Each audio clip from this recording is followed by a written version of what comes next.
Inadequate infrastructure is a major challenge hindering development of Bankoman Senior High School in the Setre-Kumewu district. There are no dormitories for students on the compound, compelling them to use a community center as well as an old Presby school block. Bright Nana Amfo reports controlling students is a problem.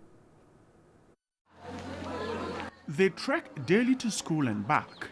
Only about 360 students of a school's population of about 1,800 stay on the compound. The rest stay in town.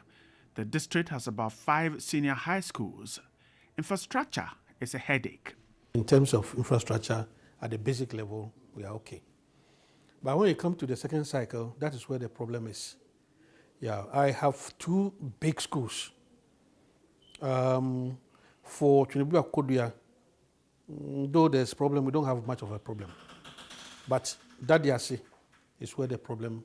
But my major problem with the infrastructure is with Bankoman, which is also a very fast-growing school.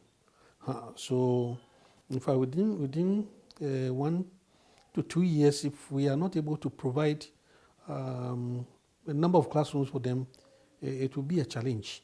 Bankoman Senior High School is unlucky. Some students sleep uncomfortably. The town's community center has been converted into a dormitory for girls. They do everything virtually in the open. Supervision is poor, not because school authorities are unable to or up to, but they are challenged in protecting these young ones.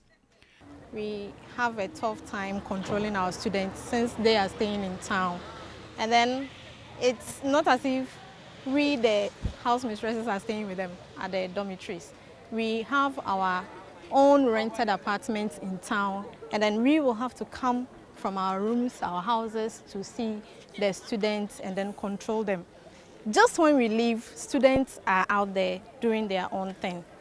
We have prefects there who will control the students in the absence of teachers. But then how much can students do? Though sent to school to acquire education, the school authorities say it is a huge burden ensuring the girls in particular are safe from the preying eyes of men and boys. This semester alone, we have a number of them going home to deliver, and then they will come back to write their exams. And I think it's because they don't have the total control of teachers. As soon as teachers are away, they do whatever they want to do. So we have a lot of them getting pregnant. So far, what we know, we have about 5. Yes, we have encountered some before. I remember last academic year, there was this girl who got pregnant when it was about time to write the WASI. But the pregnancy did not originate from town. While sweating to keep the girls under control, the boys also present another challenge to school authorities. Seldomly you see them in town, roaming in the street, and then we keep getting reports from town that your boys are here, your boys are there.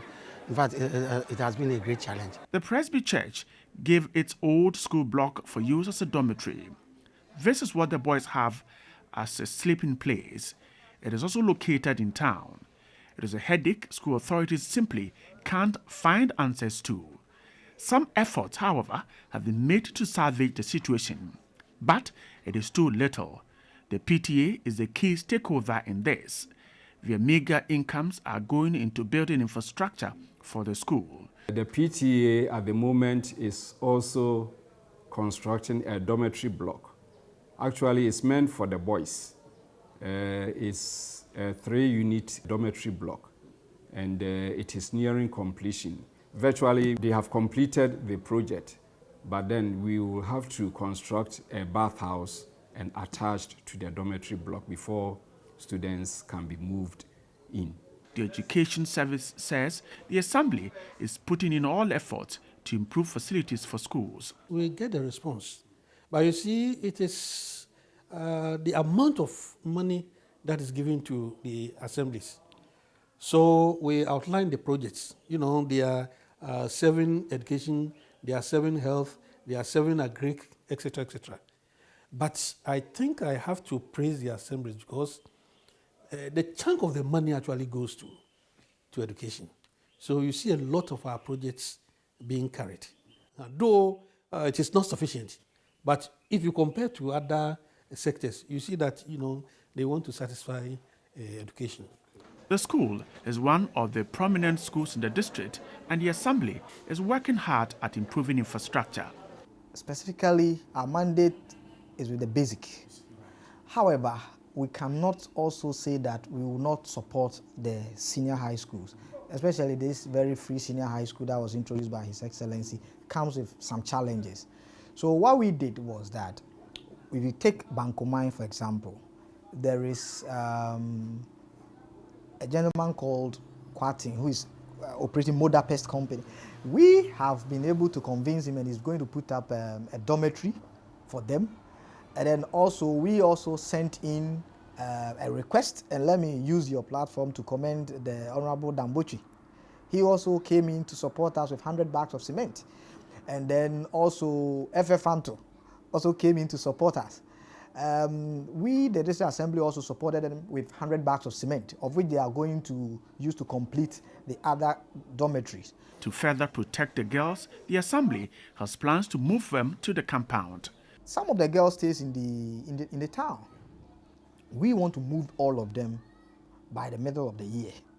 So that was what informed us not to just admit huge numbers. And then we also wrote to them not to let them be part of the double track, so that we will be able to manage the situation until we improve the infrastructure in there. The school has just been moved from a Category D to a Category A school. School authorities want to use this as an incentive to produce outstanding students. But inadequate infrastructure is a huge setback. Next on Mission, we'll tell you the second part of the Bankoman Senior High School story and the efforts of PTA and individuals in speeding up the development of infrastructure for a school. Bright Nananfo, TV3, Banko.